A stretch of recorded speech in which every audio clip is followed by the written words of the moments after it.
Queria dar a palavra agora ao nosso companheiro, amigo, vitorioso, Felipe Peixoto. Bom dia a todos. É um prazer estar falando sobre esse tema, porque todos aqueles que começam na vida pública, normalmente, com raras exceções, têm uma experiência de uma disputa parlamentar no município.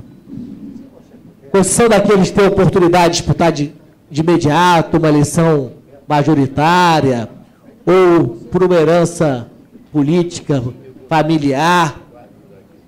É como vereador que as pessoas começam a exercer o dia a dia na política partidária, na atuação parlamentar. E eu, apesar de ter começado no PDT Mirim, com 9 anos, só disputei minha eleição para vereador com 22 anos. Poderia ter disputado na eleição anterior, mas achava que era importante eu ter um pouco mais de experiência na vida e disputei minha primeira eleição.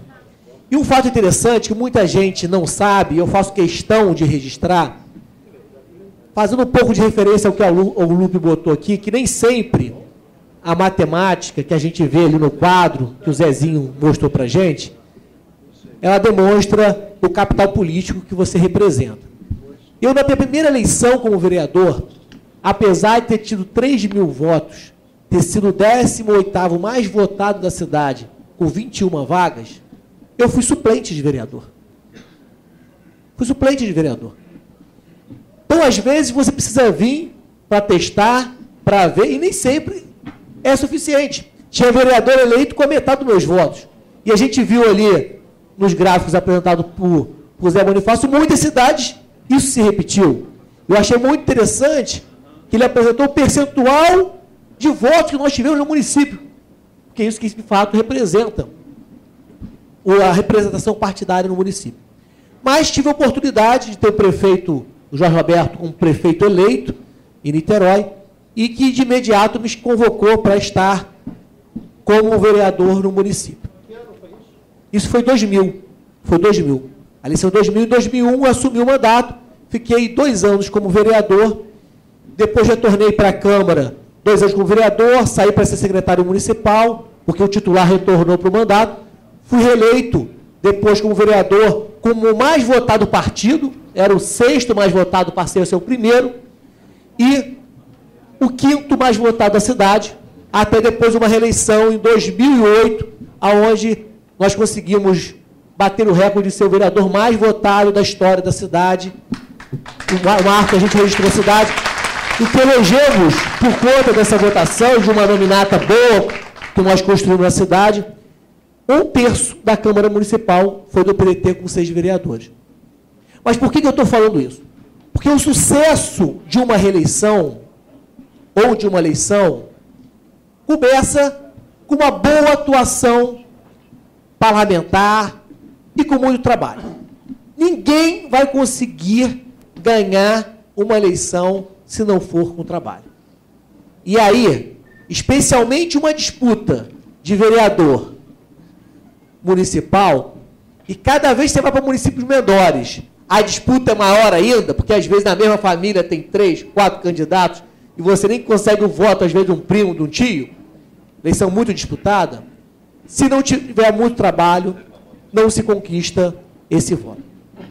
Então, a premissa daquelas pessoas que querem disputar uma eleição para vereador, ou que estão eleitos e querem uma reeleição, coloque uma coisa na cabeça. Tem que trabalhar. Sentou na cadeira como vereador, já começou as próximas eleições. Aquele que ficar esperando o ano da reeleição para poder conquistar o novo mandato, está fadado ao fracasso. E aí, quando eu digo muito trabalho, é continuar um ritmo de campanha, não aquele ritmo alucinante de fazer 10, 15 reuniões por dia, mas manter um ritmo intenso de atuação. De continuar indo aos lugares que ia durante a campanha, viver o dia a dia da cidade, não se isolar como algumas pessoas se isolam para fugir de encontrar aquela pessoa que vai pedir um emprego, que vai pedir isso, que vai pedir aquilo. Tem que ir, tem que ser sincero. Eu sou vereador, fui eleito para aprovar leis, para fiscalizar o executivo, mas é fundamental que estejam participando do dia a dia da cidade. E no exercício do mandato parlamentar, tenha um destaque com relação aos demais vereadores. Normalmente, a pessoa não se preocupa em se qualificar. E hoje, seja no executivo ou no legislativo, você tem que estar qualificado. Então, eu consegui terminar minha graduação em administração lá na UF, fui fazer uma pós-graduação em direito, até por conta de uma necessidade que o parlamento me exigiu conhecer o direito, e fazer leis sem conhecer direito é difícil. Fui fazer a pós-graduação, acabei depois fazendo faculdade de direito, por conta da necessidade do exercício do mandato. Mas tem que se qualificar. Tem que ter no gabinete pessoas qualificadas. O ideal é você encontrar uma pessoa com cabeça política e com preparo técnico. Não é tarefa fácil. E aqui eu queria parabenizar a fala do prefeito, quando fala da necessidade de você ter uma boa equipe. E isso a gente está experimentando também agora como secretário de Estado. E no gabinete de vereador não é diferente. No gabinete de vereador você tem mais flexibilidade de acomodar os companheiros, mas você precisa ter pessoas preparadas para exercer o mandato. Eu cheguei ao ponto, até os dois mandatos de vereador, os meus chefes de gabinete não tinham feito minha campanha. Achavam você maluco. Não votaram em você, não pediram voto para você. Mas eu precisava, naquele momento, de buscar um quadro qualificado para me ajudar a estar no mandato e que eu pudesse fazer essa diferença. Uma coisa muito importante é estudar.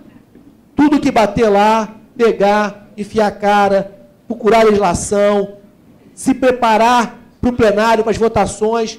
Porque, em geral, ninguém se prepara. O pessoal vai para lá poder votar. Tanto foi vereador lá, sabe o que eu estou falando? Só de você pegar e ler, buscar a legislação, procurar outro município, você já vai para o plenário com outro preparo. Eu apresentava emenda quase todos os projetos nas mensagens do prefeito. Emenda orçamentária eu fazia 100, 150. Nós conseguimos aprovar mais de 100 leis durante esse período que eu fiquei como vereador na cidade. A última, inclusive, foi sancionada no dia de ontem, que ainda vai ficando as leis para trás, né? Depois a gente consegue aprovar. E uma coisa é muito importante, você ter volume de produção legislativa, apresentar bons projetos. Quem é vereador tem uma matéria interessante, importante, que cabe ao município atuar, que é a questão urbanística, questão ambiental, participar das comissões e não ser só presidente de comissão para constar, exercer de fato a presidência da comissão. Eu fui presidente da comissão de saúde, não entendia nada de saúde, mas era uma área que eu sentia necessidade de conhecer, porque um dia pretendia disputar a prefeitura. Visitei todas as unidades de saúde da prefeitura, produzi relatórios, mostrei os problemas da rede de saúde. Tive a preocupação de realizar, como presidente da comissão de segurança, por exemplo, quase que todo mês, uma reunião da comissão nas comunidades, discutindo com o comandante do batalhão, com o delegado, os problemas ligados à questão da segurança pública, participar dos movimentos sociais, dar trabalho ao prefeito, em momentos que você está na oposição ou momentos de independência, enchendo a prefeitura de requerimento de informações, denunciando o Ministério Público irregularidades. Por quê? Ao exercer de fato o mandato, você vai ter visibilidade, você vai estar perto da sociedade. Eu toda semana fazia um evento, seja uma audiência pública ou uma homenagem. Sempre tive a preocupação de semanalmente ter uma reunião pública para dar visibilidade ao trabalho. Temos alguns manuais que nos ajudam. Existe uma publicação interessante da Fonda Silva, o Manual do Vereador, é difícil de encontrar, mas vale a pena ler. O Cristóvão Buarque editou um caderninho com sugestões para que os vereadores do PDT, os vereadores do Brasil, pudessem aplicar nos seus municípios. Eu tenho várias leis que fui inspirado nesse manual, por exemplo, do Cristóvão Buarque, com a sua experiência nessa área. O PDT hoje tem de forma organizada uma quantidade de materiais muito grande que podem ajudar o vereador a exercer o seu mandato. Tem uma lei importante que eu acho que todo vereador do PDT tem que fazer, que é onde existe uma rua, uma praça em homenagem a Getúlio Vargas, que tem ali fixado a carta testamento, para que as pessoas possam conhecer, e que a gente tem que defender os princípios do nosso partido, seja a educação, seja a nossa história, como o Lupe colocou aqui, e com o mandato de vereador, eu sempre tive essa preocupação de fazer essa atuação. Eu convido a vocês a conhecerem um pouco mais da atuação, conheçam um pouco mais dos projetos que nós apresentamos ao longo desse período que eu estive na Câmara, com o vereador, fiscalizando o Executivo seus requerimentos. No meu site está tudo disponibilizado. Eu cheguei ao ponto do meu mandato, do meu último mandato, de ter conseguido produzir a metade de todo o processo legislativo da Câmara Municipal. Ou seja, se somasse tudo dos usos dos vereadores, não dava o que a gente produziu no mandato.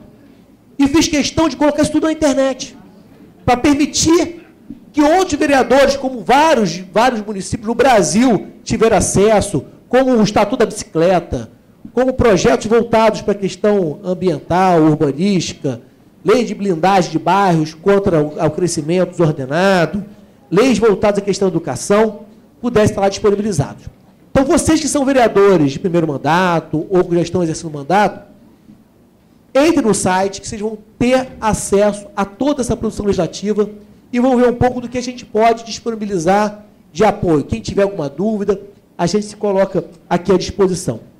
Tem um tema muito interessante também que a gente abordou, que nos ajudou muito, né, especialmente no momento que estava na oposição, na administração municipal, que é a discussão da cobrança de foro laudêmio, que é um tema polêmico. O Jânio me ajudou lá em Cabo Frio a apresentar esse trabalho.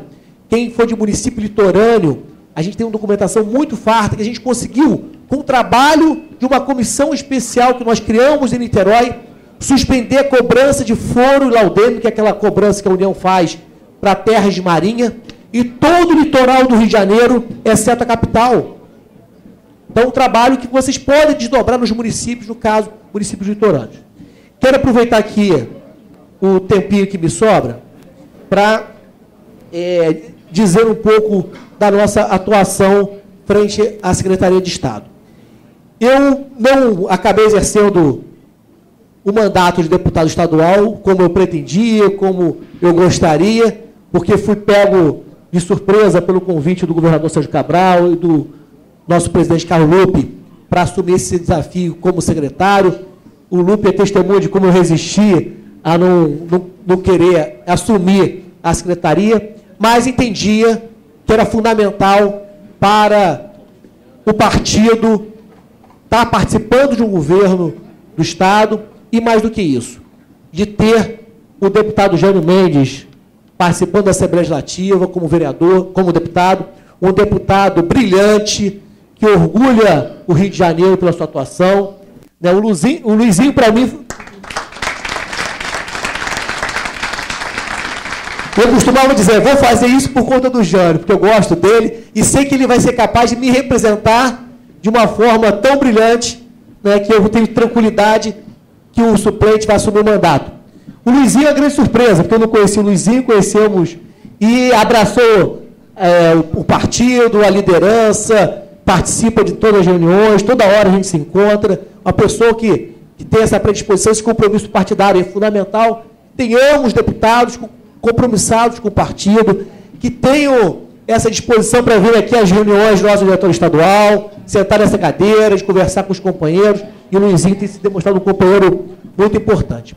Então, ao sair da Assembleia Legislativa, para garantir o assento do meu amigo deputado Jânio Mendes, que, inclusive, a sua presença como deputado viabilizou um arco maior de alianças, né, dentro da eleição lá de Cabo Frio. Isso também é importante a gente entender que a gente precisa estar presente no Estado como um todo, e me fez assumir a secretaria. Uma secretaria nova, que foi criada há 2 anos atrás. Eu costumo brincar que eu fiquei 1 ano e meio carregando ela nas costas, literalmente, que a secretaria era na minha mochila. Eu abria, me reunia em vários lugares, não tinha carro, não tinha telefone, não tinha sede.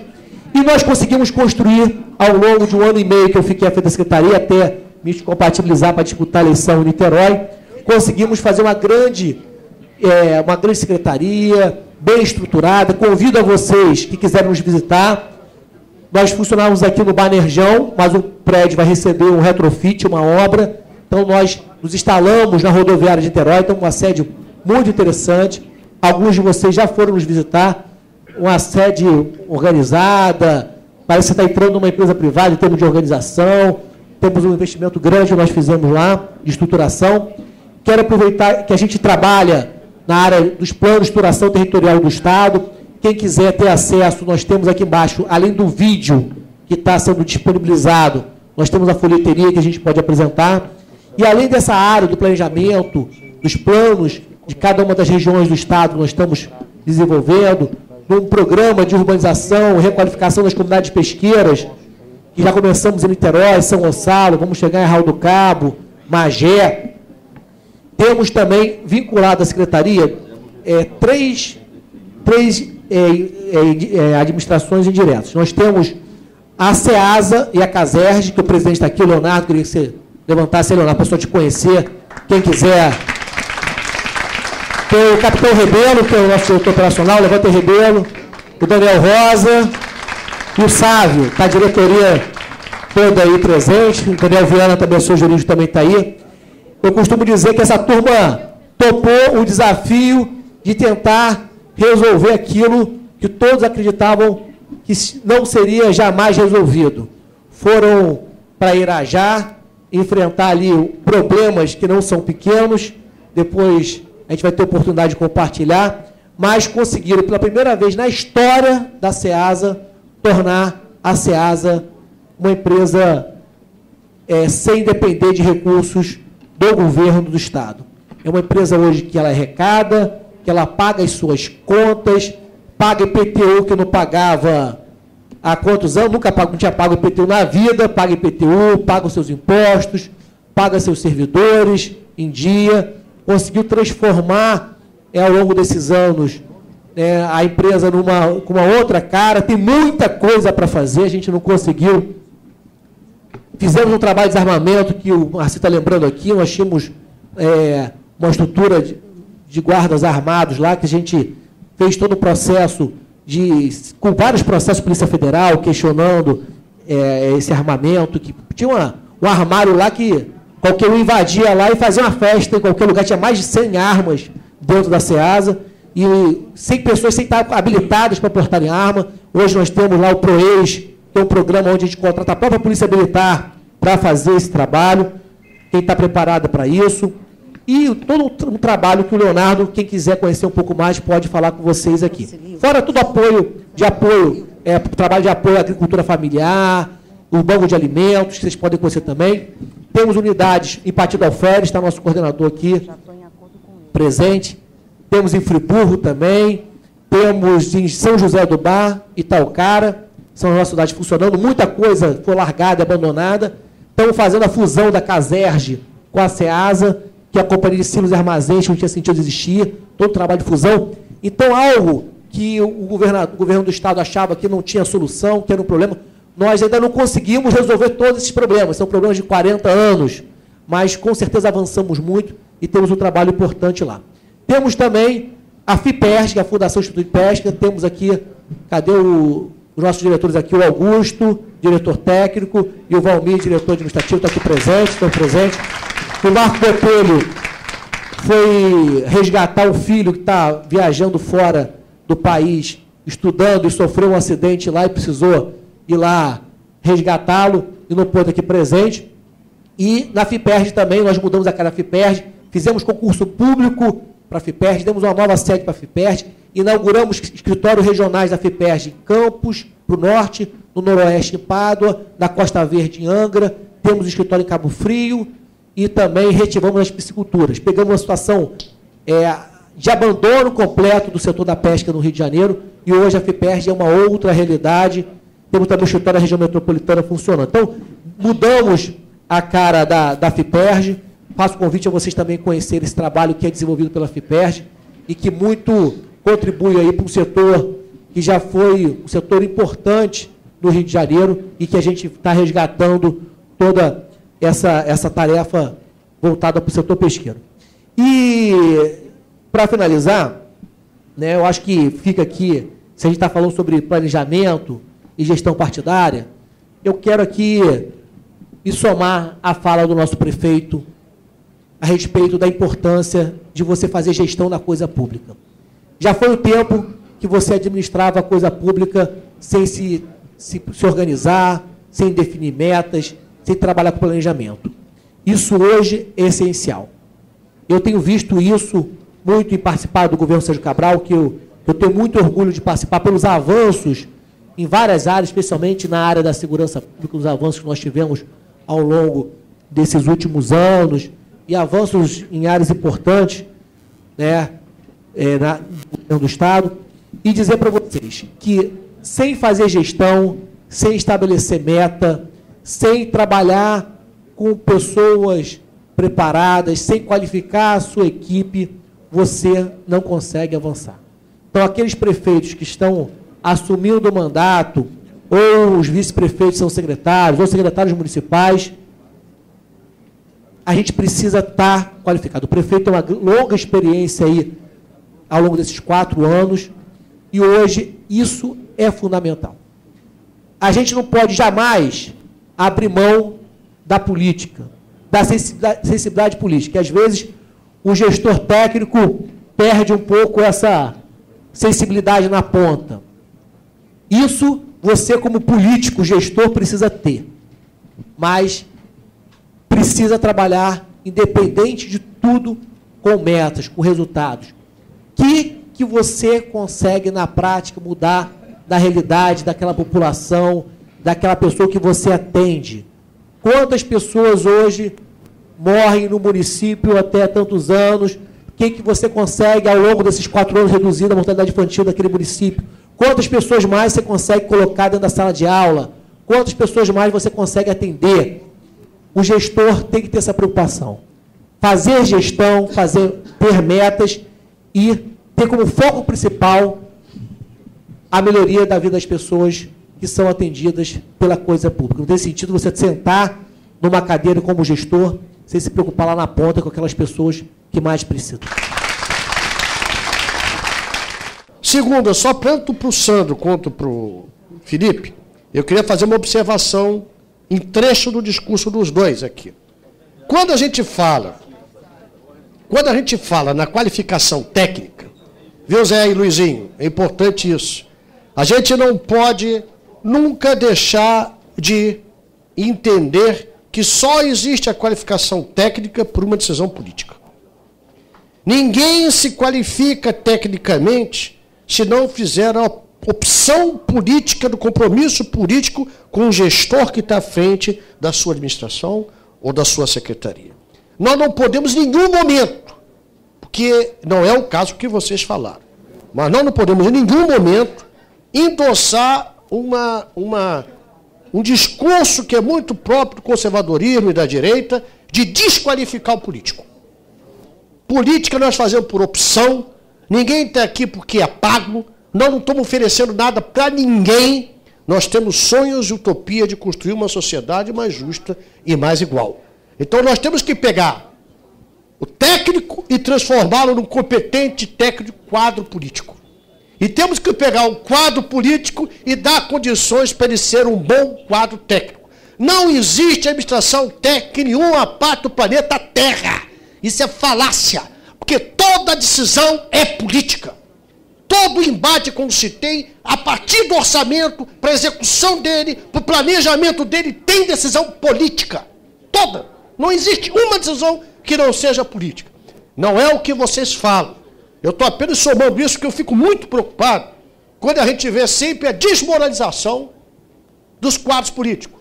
Porque isso é uma técnica muito aperfeiçoada da direita. Se vocês repararem, a mídia assim, fulano, ministério tal, não é um quadro técnico. Como é que ele vai para lá se não foi a decisão política de quem elegeu o governante que botou ele lá? E mais, a melhor maneira e mais inteligente maneira dessa direita e esse conservadorismo que domina o Brasil e a mídia nacional, de desmoralizar os partidos, desmoralizar os políticos, é para que eles continuem mandando. Porque quando eles desmoralizam a instituição, quando desmoralizam os quadros políticos, eles escolhem os eleitos. Se reparem que dificilmente nós temos um quadro nosso com entrevista de uma página de jornal, com páginas amarelas da Veja. Quando vocês observarem alguns, vocês me chamem que eu estou doido para ver, ainda não achei. É muito raro. Por quê? Porque nós estamos escolhidos como patinho feio mesmo. Então, esse processo é um processo muito perigoso, é antidemocrático. Não existe democracia sem partido. Não existe democracia sem instituições fortes. Então, nós temos que trabalhar para corrigir nossos erros, para equacionar. Nós somos humanos. Nós erramos muito. Nós erramos muito. E temos que discutir com a sociedade, em vez de ela apenas apontar o corrupto, eu quero apontar os corruptores. Porque ninguém aponta quem compra o deputado, quem está pagando a propina. Parece que o dinheiro caiu do céu. Parece que é uma mágica. Não. É empresários inescrupulosos que financiam a corrupção e são tão corruptos quanto recebem dinheiro. Essa discussão é uma discussão que a mídia não faz, não interessa fazer. Não sei se eu estou conseguindo entender. Ou nós aprofundamos esse processo, né? Ou nós estamos fingindo para a sociedade que alguma coisa está sendo corrigida. Né? É aquele negócio da polícia. Ele corrompeu o guarda. Cara corrupto, tem um dinheirinho lá para liberar. E o cara que recebeu? Não, ele é um pobre coitado. Peraí. Tem que ter o mesmo peso e a mesma medida para do lado. Eu não vejo, num denuncismo que se toma conta da sociedade brasileira hoje, ninguém apontar o agente corruptor. Quem deu a grana? De onde veio? Não sai, ela não dá para plantar nota de R$10 e nascer um pé de nota de 100. Não existe isso.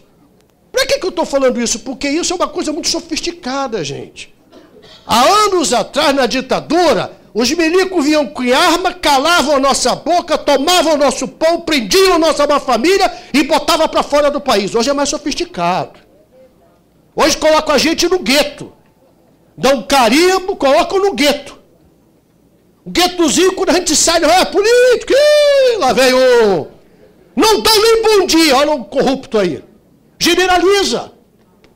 Quando generaliza, prejudica todas as instituições democráticas. E faz isso para quê? Quando enfraquece a política, quando enfraquece o político, favorece aqueles que mantêm um sistema de mídia patrocinada, principalmente pelo capital financeiro internacional. É a gente pensar. Né? Porque às vezes vai passando, a gente não nota. Né? A gente não vai notando, eu só estou observando. Abram os jornais e vejam quem são os patrocinadores. Abram os jornais e vejam a raiva que eles ficaram quando a gente falou. E o Degas aqui que fala, o Colari, foi o primeiro a falar a obrigatoriedade que o financiamento público tivesse a garantia do emprego. Ganhou o ódio de um monte de gente. Porque a demissão do trabalhador do Brasil é algo inédito. Eles contratam e demitem conforme o lucro. Se é para ter lucro, demite 1.000, 2.000, não querem saber se tem família ali, não querem saber se tem ser humano ali. A gente não vê ninguém berrar. Fatura 1 bilhão. Eu vi esse Gottweg Batista que está aqui na minha garganta. Parece que ele é um dandy, né? É uma figuraça. De onde veio o dinheiro dele? Hein, Trajano? Da onde veio o dinheiro que comprou a Vale do Rio Doce, que era uma empresa pública e que teve uma valorização de 10.000%? Da onde? Do nada, porque foi de graça. Foi de graça. E coincidentemente, o pai dele, Eliezer, era presidente da Vale antes da privatização. Isso é uma mera coincidência. Uma mera coincidência. Quer dizer, olha só, e a gente bate palma, se passar aqui, tem um monte de companhia que vai pedir autógrafo. Olha. Essa só ninguém denuncia, porque isso daí não dá para denunciar. O cara tem bilhão, a gente é o ladrão e ele é o bonzão. Desculpa falar, mas é porque isso daqui é uma coisa que eu estou assim, sabe aquela espinha que você bota o pão e não desce? E a gente não consegue falar porque não deixa, no debate, rapaz. No debate eu vejo Fernando Henrique, eu tenho uma bronca desse cara, porque para mim esse cara foi um vendilhão da pátria. E ele desfila por aí como se fosse um grande professor. Vou pedir conselho ao professor só se for conselho para vender mais. Entendeu? Aí pega o Lula, e alguns companheiros não gostam do Lula, e o Lula é o chefe do mensalão. E ele é o paraninfo da educação, dos bons modos. Hipocrisia. Como o Lula tem uma origem nossa, pobre, trabalhador, veio do nada, a coisa mais fácil é esse conservadorismo dar o carimbo do Lula. Como é que vai dar para o doutor da Sorbonne? Doutor da Sorbonne não pode ter esse carimbo. Hipocrisia. Hipocrisia. Já falei demais, daqui a pouco já tem tanto inimigo, mais um.